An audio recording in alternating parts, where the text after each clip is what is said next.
The quiet town of Mlong, Cotabato, known for its serene landscapes and tight-knit community, was forever changed on the 10th of December 2021. What should have been a peaceful afternoon turned into a day of terror that would haunt the town and the nation for years to come. A horrifying crime, so brutal and incomprehensible, shook not only the victim's family, but an entire country that struggled to comprehend the senseless loss of two young lives. 18-year-old Crizzle Gwyn and 16-year-old Crizzle Louis Maguad were found murdered inside their home, their bodies bearing the marks of unimaginable brutality. The place they once called their sanctuary had become the site of a gruesome massacre. The case gripped the nation, not just because of the savagery involved, but also due to the web of deception, betrayal, and chilling revelations that would follow. News of the crime spread rapidly, fueling public outrage and sorrow. How could such a heinous act occur in broad daylight?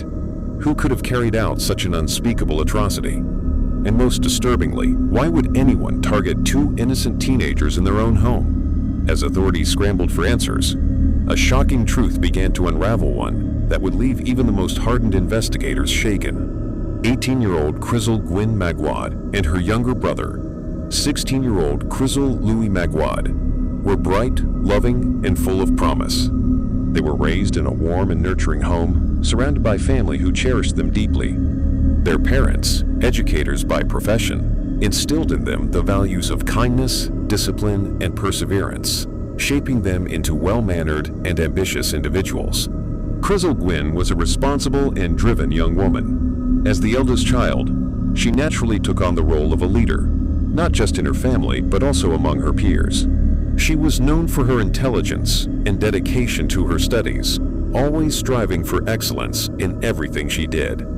Her teachers admired her work ethic, and her classmates respected her for her kindness and willingness to help others. Beyond academics, she had a gentle heart and a bright smile that could lift the spirits of those around her. She dreamed of a successful future, hoping to make her parents proud and give back to the people who had supported her along the way. Crizzle Louis, on the other hand, was equally remarkable in his own way. At 16, he was in the prime of his youth, full of energy and enthusiasm for life. He was known for his charm and humor, always finding ways to make those around him laugh. He had a natural talent for making people feel comfortable and welcomed, a trait that endeared him to his friends and family. Like his sister, he excelled in school, showing great potential for a bright future ahead. He had dreams of making a difference, of achieving great things, and of bringing joy to the lives of those he loved.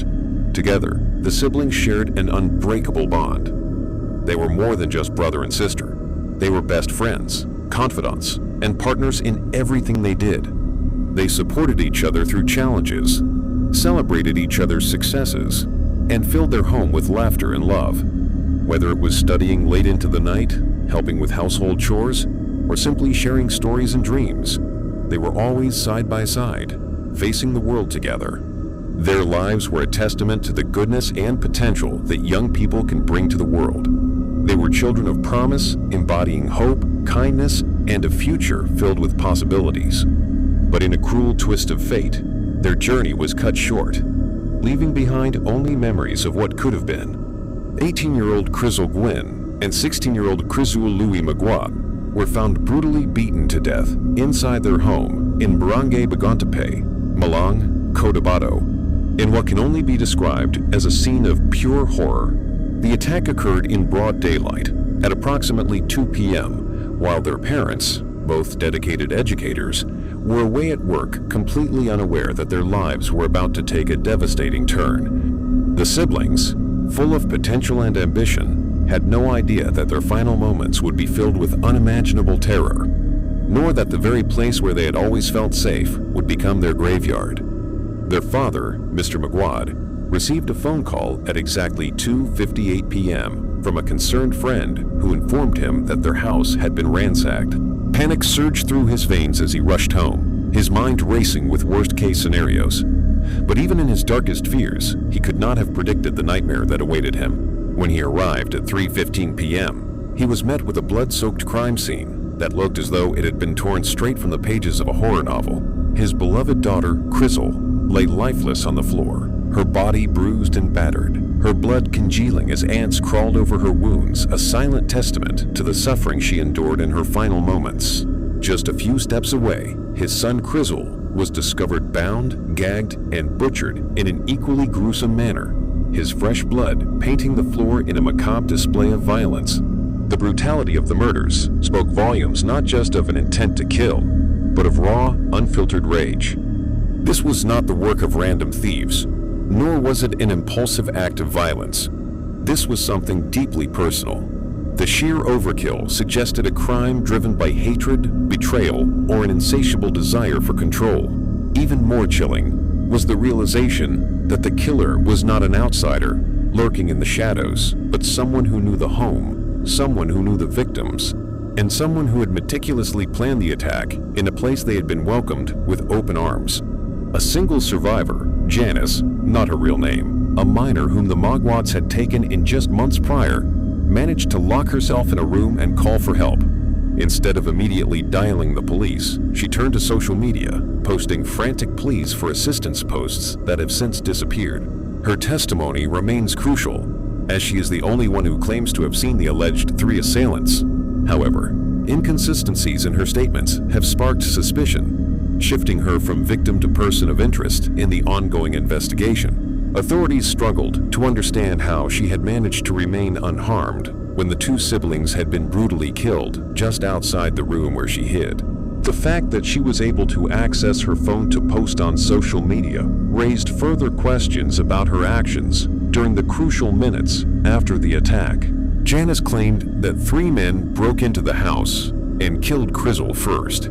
However, investigators noted inconsistencies. Crizzle's blood was still fresh when his father arrived, while Crizzle's body was already stiff and infested with ants, suggesting she had been dead for longer. At 3 p.m., Janice posted a Facebook status crying for help, but when Crizzle's boyfriend called her, she reportedly did not speak, and there was no noise in the background. Shortly after, she changed her Facebook name, which struck investigators as an unusual action for someone who had just witnessed a gruesome murder.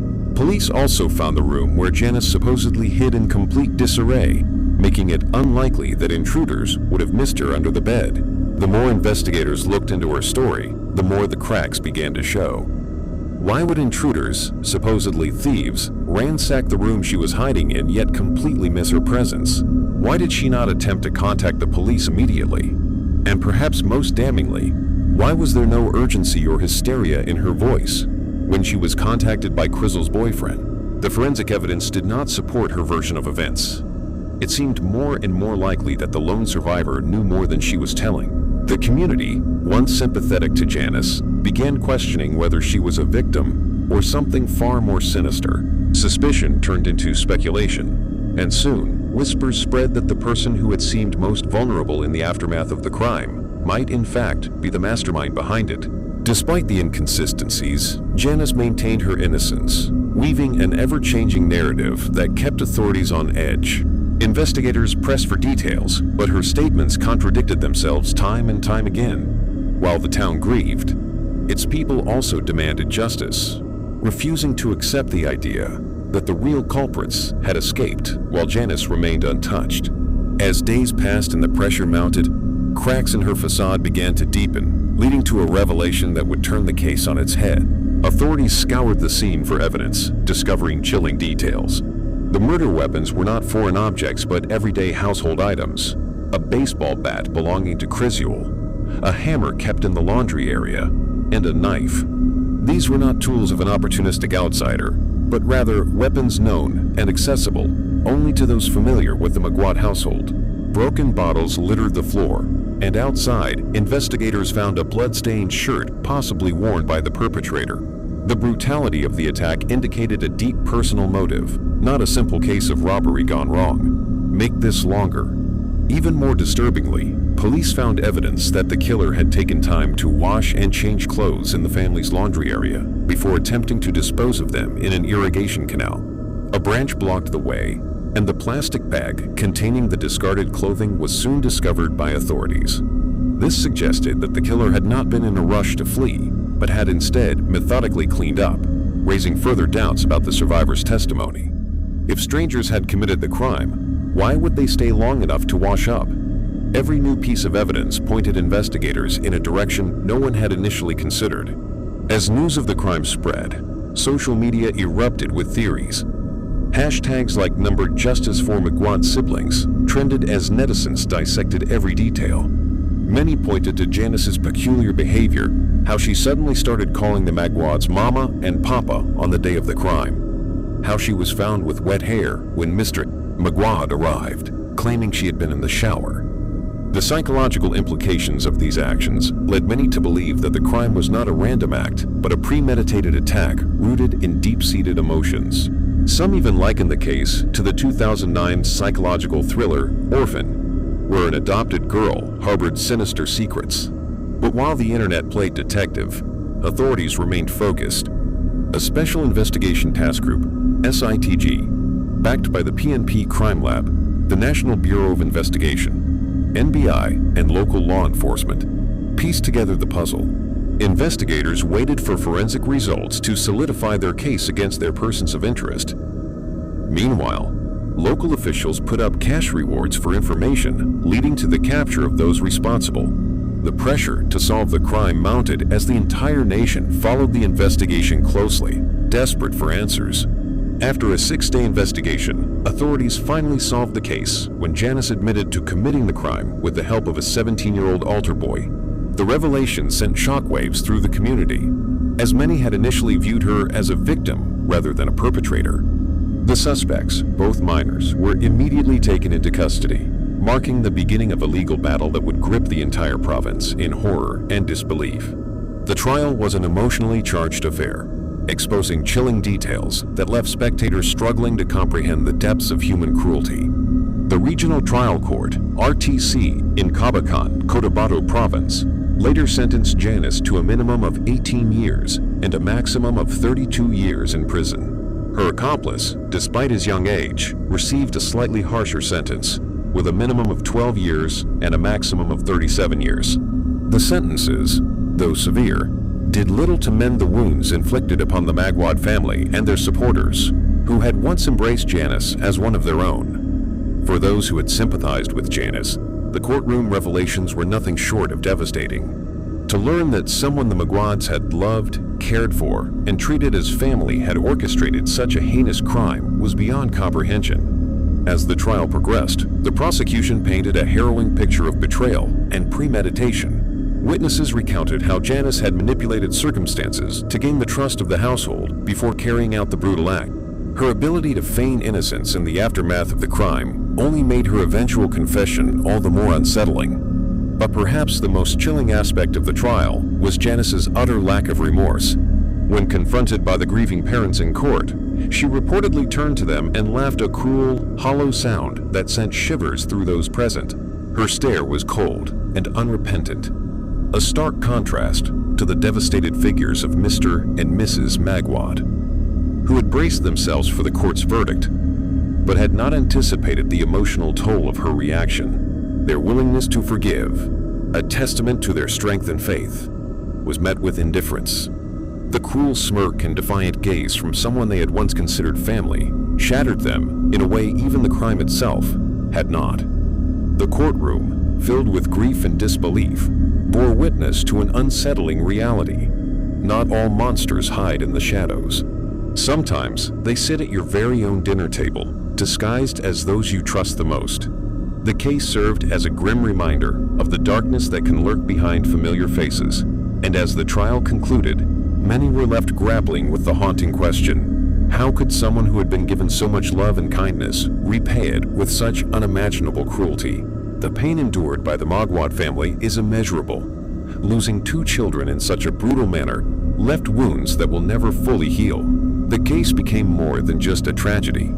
It became a wake-up call for the nation, exposing the fragile nature of trust and the darkness that can exist even within the walls of one's own home. The public outcry for justice echoed across the country, with thousands expressing their grief and anger. Candlelight vigils were held, and social media was flooded with messages of support for the bereaved family. The Maguad story became a symbol of the fight against senseless violence, a tragic reminder that evil can sometimes wear an innocent face. As the nation reflects on this harrowing crime, one thing remains clear. The scars left behind will not easily fade. The Maguads, though torn apart, continue to stand strong, hoping that their children's deaths will not be in vain. Justice may have been served, but the wound remains fresh, a reminder of the lives stolen too soon.